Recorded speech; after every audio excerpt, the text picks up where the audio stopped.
During President-elect Donald Trump's first term as president, Linda McMahon led the U.S. Small Business Administration. Trump's choice for the Department of Education chief has served as a board member at a private college and briefly on a state board of education.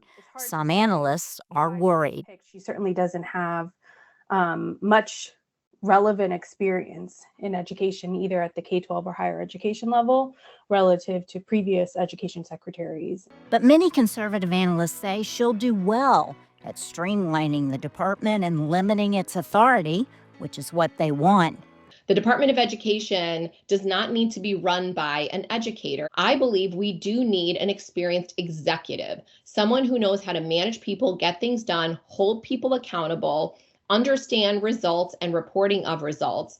The department's responsibilities include managing federal student loan and grant programs for higher education, overseeing civil rights, and distributing funds for low-income students.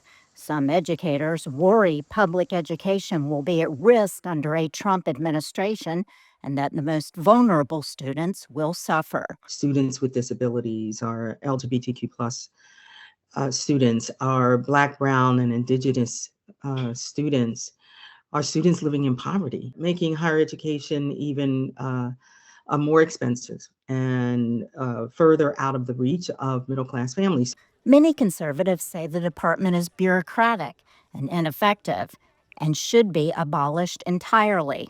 That's not likely, but change is coming, say analysts from both sides of the political aisle.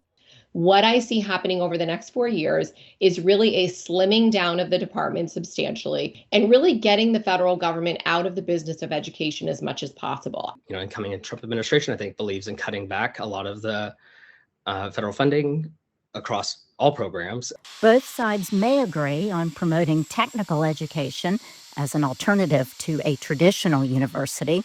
What a lot of high school graduates, what a lot of workers want, is less a four-year college degree and more the kind of training that's going to help them get better jobs, that's going to help them have more successful lives.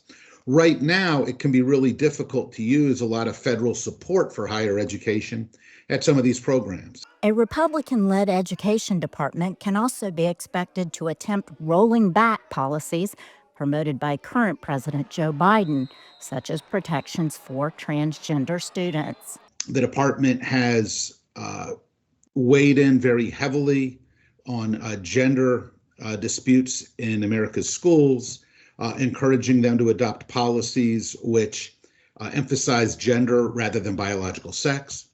I think a Trump administration is likely to sharply reverse directions on all of this. McMahon will need to be approved by the Senate. Analysts expect she will be, with a Republican majority and more controversial cabinet picks for them to consider. Laurel Bowman, VOA News, Washington.